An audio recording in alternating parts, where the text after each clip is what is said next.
Good morning বন্ধুরা, শুভ সকাল। নতুন একটা ব্লগে আপনাদের স্বাগত। সামনে ব্রেকফাস্ট নিয়ে চলে এসেছি। আজ এখান থেকে স্টার্ট করছি আমার ব্লগটা। দেখুন, হাতে ইয়াগার্ড আছে। আজকে এইরকমভাবেই ফলাহার করব, আর এখানে অনেক রকমের ফল কাটা আছে। দীপঙ্করও এই খেয়ে গেছে। কালকে রাত্রিরে আমাদের একটু বেশি খাওয়া হয়ে গেছে, তাই জন্য একটুখানি স্কিপ করছি। আজকে শুধু ফল আর ইয়াগার্ড দিয়ে সারবো। আজকে একটু ব্রেকফাস্টের ভারটা কম বলে সেই জন্য প্রচুর কাজ হয়ে গেছে সকালবেলা। কাজ টাজ করে যেটুকু সকালের কাজ, সবজি কোটা, আটা মাখা, সব কিছু করে আমি ফ্রিজে রেখে দিয়ে এখন মাসি কাজ করছে। বাসনের আওয়াজ শুনতে পাচ্ছে, ভীষণ বাসনের আওয়াজ হয়। যাই হোক, শীত কেমন পড়েছে বলুন। আমাদের এখানে পরশু থেকে ঠান্ডা ঠান্ডা হাওয়া আসছে। কেমন লাগছে? প্রথম প্রথম তো খুব ভালো লাগে, তবে মুম্বাইতে শীতের পরিমাণটা একটু কম। আমরা এত জামা কাপড় নিয়ে আসি, কিন্তু একটাও বাইরে বেরোয় না। ওই একটা হালকা পাতলা চাদর দিয়ে চলে যায়। তবে এবারে তো জানেন সব কিছু আলাদা, তাই জন্য চলুন কথা বলতে বলতে খেয়ে নিই। এর জন্য মনে হচ্ছে একটু শীতের বস্ত্র বেরোবে। জানি না যা ওয়েদারের অবস্থা, কখন বৃষ্টি, কখন মেঘ, কখন ঝড়, এবারে তো কিছুই বোঝা যায়নি। শীতের পরিমাণটা কিরম হবে জানি না। পাখা চলছে, তবে না চালালেও হয় সকালবেলাটা। বেলাতে এ তো চলেই পাখা। আপনারা কেমন আছেন বলুন? প্রথম প্রথম শীতের আবহাওয়া আসলে খুব এনজয় করতে ইচ্ছা করে। বা শীতকাল মানেই তো আমাদের খাওয়া বা কি বলবো, ঘোরাফেরা, সবকিছু একটা দারুণ ব্যাপার হয়ে থাকে। আমরা অপেক্ষা করি কখন একটু ঠান্ডা পড়বে।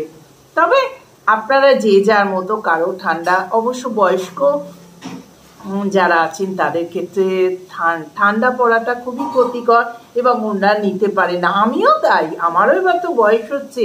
আমি খুব বেশি ঠান্ডা আমি সহ্য করতে পারি না। তার থেকে মনে হয় আমার গরম ভালো। এই চলুন ব্রেকফাস্টটা সেরে নিই, তারপর আবার আসছি। বেশি বেশি করে কাবেরী জীবন কথা দেবেন, স্কিপ করে দেবেন না আপনারা। হ্যাঁ, চলুন ব্লগটা আগে বাড়াই। হ্যাঁ, বেশি বেশি করে দেখবেন।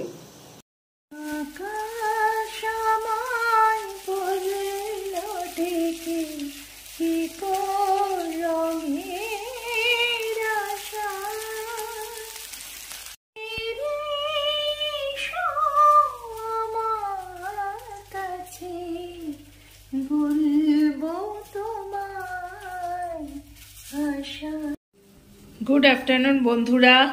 কিছু মনে করবে না, রান্না করতে করতে দুকলি গেয়ে ফেললাম একটা বান্ধবীর বিশেষ অনুরোধে।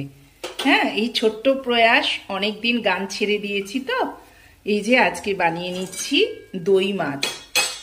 মাছগুলো অনেকদিন ধরেই ছিল, তা ভাবলাম আজকে একটুখানি দই দিয়ে একটু দই মাছ করে ফেলি, একটু টেস্টও হবে। টেস্টি টেস্টি দই মাছ। হ্যাঁ, যা বলছিলাম, গান তো করতামই, 10 বছর গানের থেকে ডিটাচ। তবু ছোট্ট একটা অনুরোধ রাখতে এক কলি গাইলাম। কেমন হয়েছে জানাবেন, কিছু মনে করবেন না আপনারা। হ্যাঁ, চলছে আমার দই মাছ। রেডি হয়ে গেল আমার দই মাছ বা দই কাতলা, যাই বলুন না কেন। আর বানিয়ে ফেললাম মেথি শাক, বেগুন আর রসুন ফোড়ন দিয়ে। আর এখনো অনেক কিছু রান্না বাকি আছে। এখান থেকে স্টার্ট করছি আজকে নতুন ব্লগটা। খাওয়া দাওয়া হয়ে গেল, দীপঙ্করও চলে গেল অফিস। এবার দেখো আমি কি দেখছি। তো বন্ধুরা, এখন আরম্ভ হয়ে গেছে। দেখো, দিদি নাম্বার 1। সব কাজকর্ম মিটিয়ে 10 মিনিট আগেই শুয়েছি। একটু কিছুক্ষণ ধরে দেখছিলাম, জানো, রান্নাঘরটা দারুণ দেখালো আজকে। দুটো প্রিপারেশন, রান্নার রেসিপিটা দারুণ। দেখতে দেখতে আর মনে নেই, তোমাদের সাথে শেয়ার করব। যাই হোক, এখন মনে পড়লো এই রে। দেখুন, দিদি নাম্বার 1 স্টার্ট। শুভ সন্ধ্যা বন্ধুরা। এখন 6টা বাজে ঘড়িতে। তো শুয়েছিলাম, একটু উঠে হাঁটাহাঁটি করবার জন্য ছাদে এলাম। আজকে আর বেরোয়নি, কারণ আজকে বৌদি নেই তো, তাই জন্য আর হাঁটতে যাওয়া হচ্ছে না। যখন দীপঙ্কর থাকছে তখন হাঁটতে যাচ্ছি, না হলে আর হচ্ছে না। যাই হোক, ভাবলাম না, শুয়ে আছি, একটু ঘুমিয়েও পড়েছিলাম অনেক দিন পর, একটু চোখ লেগে গিয়েছিল না, ভাবলাম একটু হাঁটাহাঁটি করে আসি। বেশ সুন্দর হাওয়া দিচ্ছে আর একদম অন্ধকার অন্ধকার হয়েই এসছে। দেখো, তোমাদের চারদিকটা দেখাচ্ছি।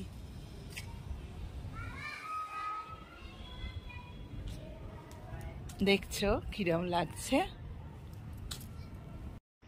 ব্যাক ক্যামেরা করে দেখাচ্ছি, কি সুন্দর লাগছে না? একদম অন্ধকার অন্ধকার হয়ে আসছে। দেখতে পাচ্ছ, আমি বলি না আমার বাড়ির পাশে পাহাড়, এই দেখো পাহাড় আর চারিদিকে সুন্দর একটা দৃশ্য, চারিদিকে বিল্ডিং, দেখো শুধু বিল্ডিং আর বিল্ডিং। আর ছাদ থেকে মেন রোডটা দেখা যাচ্ছে, দেখো গাড়ি যাচ্ছে, মেন রোড চারিদিকে। এইগুলো নতুন বিল্ডিং হচ্ছে, এখনো আসেনি। আর এইগুলো হচ্ছে পুরনো বিল্ডিং। পাহাড়, পেছনে পাহাড় রয়েছে সবারই। দেখো দারুণ না? আকাশটা দেখো, জাস্ট ফাটাফাটি লাগছে, বলো কি দারুণ লাগছে আকাশটা।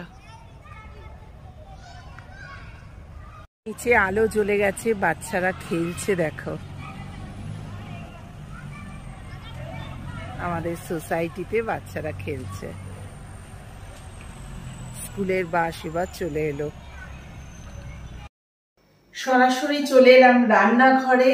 আমি ওপর থেকে হেঁটে নামার পর দেখি দীপঙ্কর সবে এসে চাবি খুলছে দরজায়। তো বললো চলো একবার আর একটু রাউন্ড দিয়ে আসি, আর একটু হেঁটে আসি। চলে গেলাম ওর সাথে, আবার হেঁটে একটু আলু টালু কেনার ছিল, কিনে টিনে নিয়ে ফিরে দুজনে চাটা খেয়ে একটু বসে গল্প টল্প করে তারপরে চিরসখা হচ্ছিল, চিরসখাটা দেখে চলে এলাম সরাসরি রান্নাঘরে। আজকে ডিনারে বানাবো ঘুগনি। তো কড়ায় তেল দিয়ে দিয়েছি, সঙ্গে থাকো। আলু আর নারকোলটা ভাজা ভাজা হয়ে গেছে। এবার আমি এতে একটু আদা দিয়ে দিয়েছি,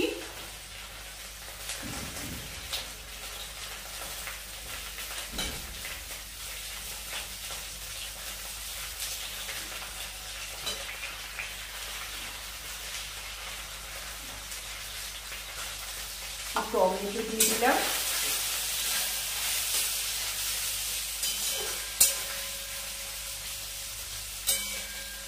এদিকে দেখো আমি মটর সিদ্ধ করে রেখেছি। দেখানো যাচ্ছে না, দাঁড়াও একটু ক্যামেরাটাকে সোজা করি, একটু অন্যরকম করি। হ্যাঁ, এবার দেখো, দেখো মটর অলরেডি সেদ্ধ হয়ে আছে। এবার এর ভেতর পরপর আমি যা দেবার, যেমন হলুদ, লঙ্কা গুঁড়ো, ঘুগনি তো আর কিছু বলার নেই, একটু ঝাল ঝাল করবো।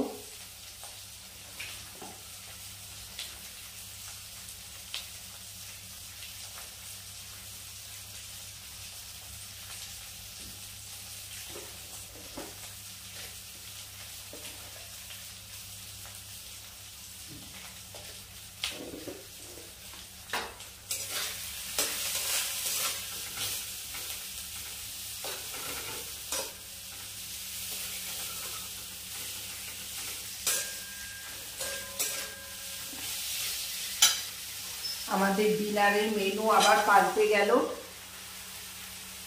আমার কর্তা মশাই এসে বলল যে আজকে রুটি করতে হবে না, পাউরুটি আছে, পাউরুটি ঘুগনি খাবো। তো নট ব্যাড, দারুণ হলো। ওই আইডিয়াগুলো ভীষণ ভালো দেয়, জানো, যেগুলো আমার মাথাতে আসে না, ও আইডিয়াগুলো খুব সুন্দর দেয়। খেয়ালই ছিল না আমার ফ্রিজে পাউরুটি আছে।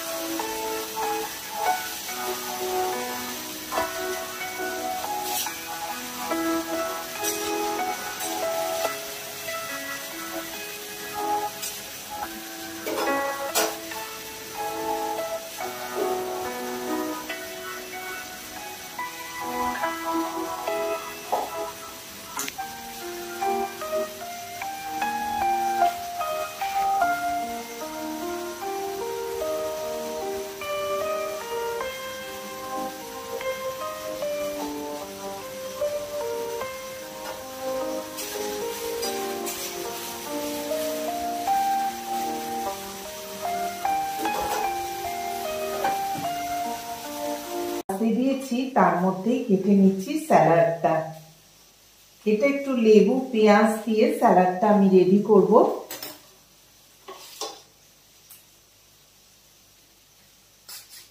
এখন শীতকাল আর পড়ছে আস্তে আস্তে, হালকা হালকা ঠান্ডা হাওয়া দিচ্ছে, তো এই সময় তো রাত্রে সবকিছুতেই স্যালাডের জন্য সব সবজি পাওয়া যাবে না, প্রপারলি স্যালাড যেটা বলে, শুধু শসা পেঁয়াজ নয়, মানে প্রচুর ফ্রুটস পাওয়া যাবে যেগুলো দিয়ে স্যালাড আমরা বানাতে পারবো। এইটাই কিন্তু শীতকালের লাভ আর কি।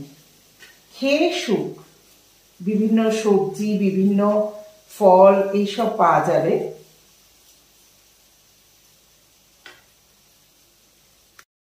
এর সাথে একটা পেঁয়াজ আর একটা টমেটো, এই দুটো কেটে নেব, নিয়ে লেবু দিয়ে এটাকে বিট নুন দিয়ে ভালো করে স্যালাড বানাবো।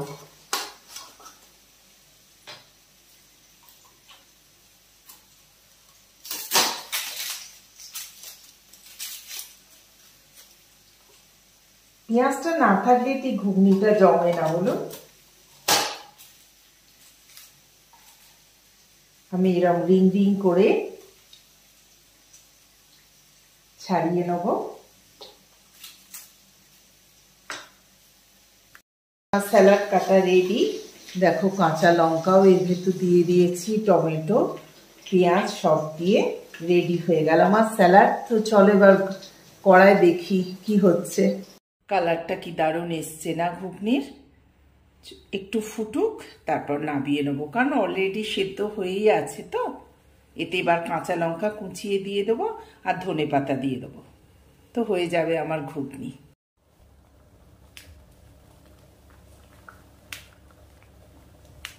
দু তিনটে কাঁচা লঙ্কা দিয়ে দিলাম। একটু ঝাল ঝাল না হলে ঘুগনি ভালো লাগে, লাস্টে দিয়ে দেবো ধনে পাতা, তাহলেই হয়ে যাবে আমার ঘুগনি।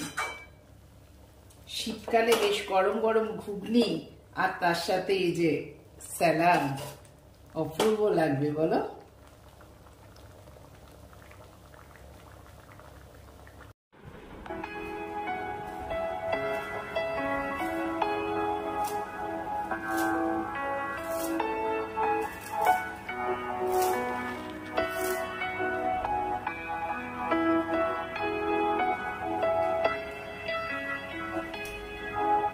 সব শেষে ধুয়ে রাখা এই ধনে পাতাটা উপর থেকে দিয়ে দিলাম। ব্যাস, গরম গরম ঘুগনি রেডি। কেমন লাগছে বন্ধুরা জানিও। দেখতে তো ফাটাফাটি হয়েছে, খেতেও ফাটাফাটি হয়েছে। একটু ঝোল ঝোল রাখলাম, কারণ দীপঙ্কর বললো পাউরুটি খাবে, তো পাউরুটি দিয়ে একটুখানি ঝোল ঝোল তো রাখতেই হবে। এদিকে পাউরুটিও সেঁকতে দিয়ে দিয়েছি, একটু করকরে করে সেঁকবো। তো বন্ধুরা এখানেই রাখছি। ব্লগটা ভালো লাগলে do like share and subscribe my channel. এরই মধ্যে দেখো সঙ্গে সঙ্গে কিন্তু লেবু টেবু দিয়ে এটাও রেডি করে নিয়েছি। স্যালাডটা হয়ে গেল আজকে আমাদের ডিনার। স্যালাড, পাউরুটি আর ঘুগনি সামনে থেকে দেখাচ্ছি তোমাদের।